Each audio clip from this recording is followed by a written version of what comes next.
Hello and welcome back to Automotive Tales. As you can probably tell by the way I'm dressed and the selection of cars in the background, we are once again at a Concours of Elegance event. So this one is the Hampton Court Palace, the one we normally come to, the third of my three I'm going to try this year. But first, well, always check out the car park. How cool is that?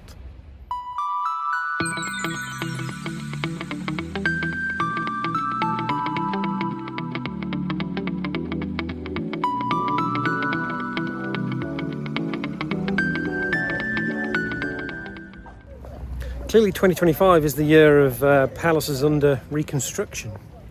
So, much like Byrne Palace, Hampton Court Palace is undergoing some renovation work, which means we can't come in the normal entrance. Instead, this time they've brought us in through the gardens, which is actually rather nice. And it brings us in by the car club display stands.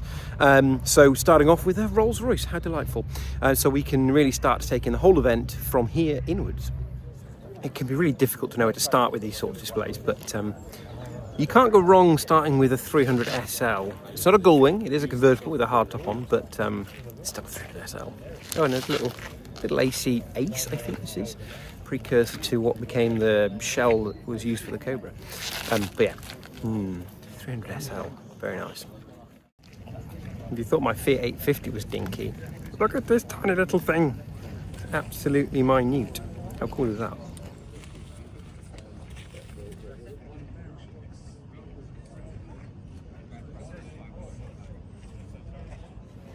What I love about a Concours of Elegance is the real range of vehicles you find here, all the way from this lovely Dion here, which is sort of an Edwardian car, and then you've got a Peugeot 205-19 GTI here, which has been lovingly restored by Autorara. How excellent. So unlike other times we've been here on the Friday, which is sort of the opening day here at Concours, they have got a lot of the car clubs here. So you can see there's a huge array of cars all the way down here. We've got a Brigitte Bardot to start with, a little 356 Speedster. It's very nice, and lots of other interesting stuff. Look at this Bentley. How gangster does that look? A nice little display right out the front of the palace here. We've got F1 cars through the ages, so let's go and have a little look at these. Silver Arrows W196, Maserati 250F with Mrs. Automotive Tales taking some amazing little shots as she always does at this event. And then look at this, a March chassis Ford engine with the most incredible and the venerable Ford DFV V8. This thing was a F1 legend for decades and sounds insane. While on the subject of blue old F1 cars with Ford DFEs, this is possibly the coolest Schecter's Tyrrell 6-wheeled F1 car. How cool is that? If Jerry Anderson made F1 cars, this would be it. And then for me, probably the most iconic era of Formula One cars, the late 80s and the early 90s. These shapes, I guess, still underpin the shape of the F1 car today, but isn't this pretty? This 88 Ferrari. Whoa. So later on in the event, we did get to hear this Ferrari 369 F1 prototype start up, and I've done a separate little video on that, and I'll put a link in the top of the screen here. So the final piece in this F1 display is the 2014 Mercedes F1 W05 Hybrid. So this was the first of the new 1.6 litre V6 hybrid era powertrains, and this particular car, the W05, is the car that took Mercedes to their Constructors' World Championship in 2014, and of course Lewis Hamilton, who secured his second World Drivers' Championship after a long fought battle with Nico Rosberg. The proportion of bonnet to the rest of the vehicle is quite something, and in this instance it's basically 50% of the vehicle. 50% of this little MGPA, Airline Coupe to give it its proper name, is bonnet. And then it's got these tiny little two seats that basically sat over the rear wheel. How pretty is this little thing? And there's an amazing little detail you can't see from this angle. 1 second. So it has a nice sunroof, but check out little windows on the sunroof. Tried to bring you not just the sights, but also the sounds of Concours of Elegance. Listen to this.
Nope, wrong. Whilst most manufacturers would use an existing vehicle as a test mule, not Mercedes. So it's September 1969. You're at the Frankfurt Motor Show and you see this incredibly brightly coloured wedge, the Mercedes C111. Unfortunately, you weren't able to buy this car because it never went into production. All of the chassis created under the C111 designation were all test mules. The one we see here is a C111-2, which was a second generation that hosted a Wankel rotary engine that was a development platform for Mercedes, but unfortunately the engine and the chassis never went into production. However, the C111 didn't stop there. Some variations were made with a V8 from the standard M116 series used in production cars, and a number of record-breaking variants were subsequently created, including the C111-2D in 1976 and the C111-3 between 1977 and 1978. Both of these were fitted with a 5-cylinder turbo diesel engine that did go on into production, and the C111-4 or IV in 1979 that used a 500 brake horsepower 4.8 litre turbocharged V8 unit.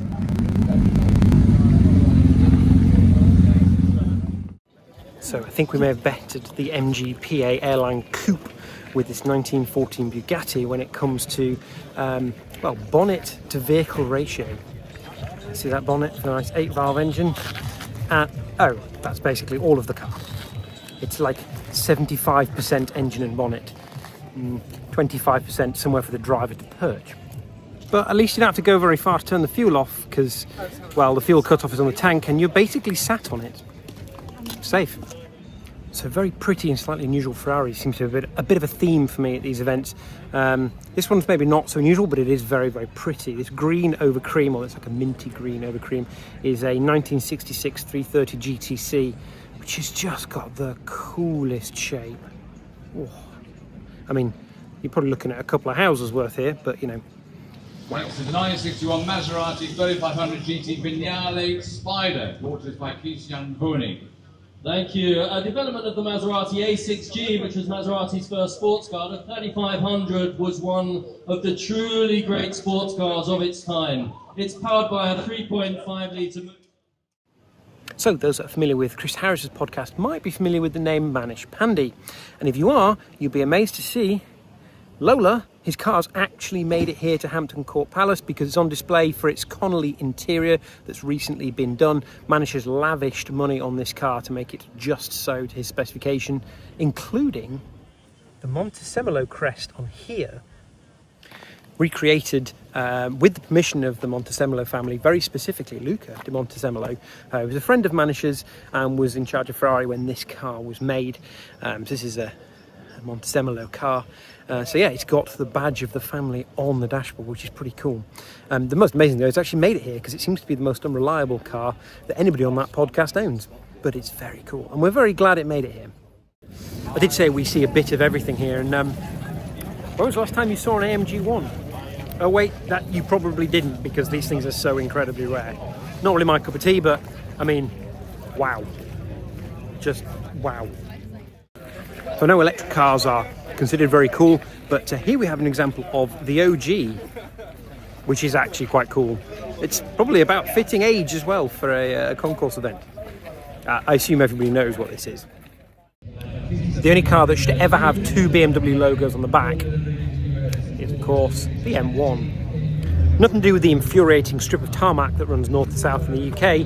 The M1 is a pro car by BMW using the 286 horsepower 3.5 litre twin cam inline 6 based on the M30, the S38 I think it's called, that then went on to be in the E28 M5 no less, the very first super saloon.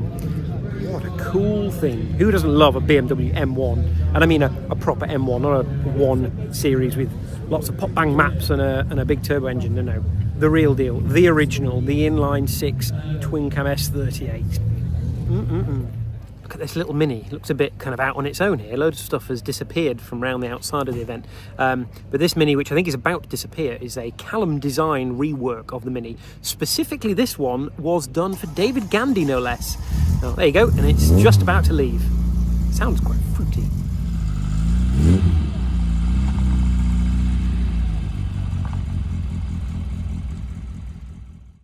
So we have just been having a look at some watches while we're here. So A. Lang & Son, I think I pronounced that correctly, sponsor the event. They've just released a watch today which cost more than my second house cost. £106,000 for a new watch. It is very beautiful. They allow me to take a photograph of it in its case, which I'll insert here. But what would you rather have? A really beautiful watch like that, or a car? I mean, 100 grand probably wouldn't get you many of the cars here, but a car at the concourse. Neither. I mean, for me, I'd need to repair some buildings in our farm. That's what I'd need to spend the money on if I had the money. Green over cream, and I know this is a fashion these days, this was delivered originally to an Italian owner in green over cream.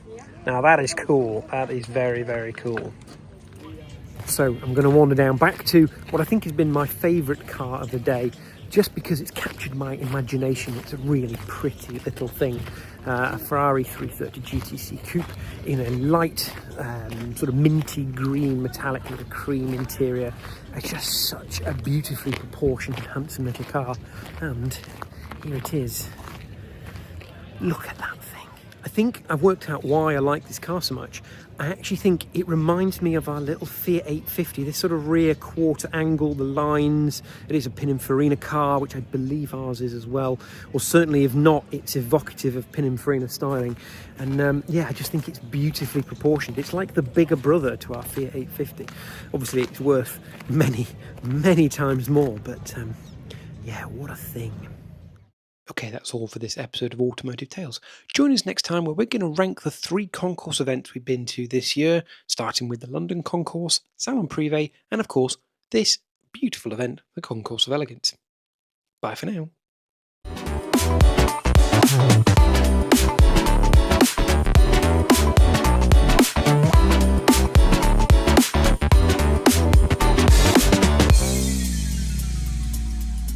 Don't forget to like, comment, share, and subscribe. Thank you for watching. Always check the car park, Hampton Court Palace Edition. Look at the Deux Chevaux! And look at the E30 Cabriolet.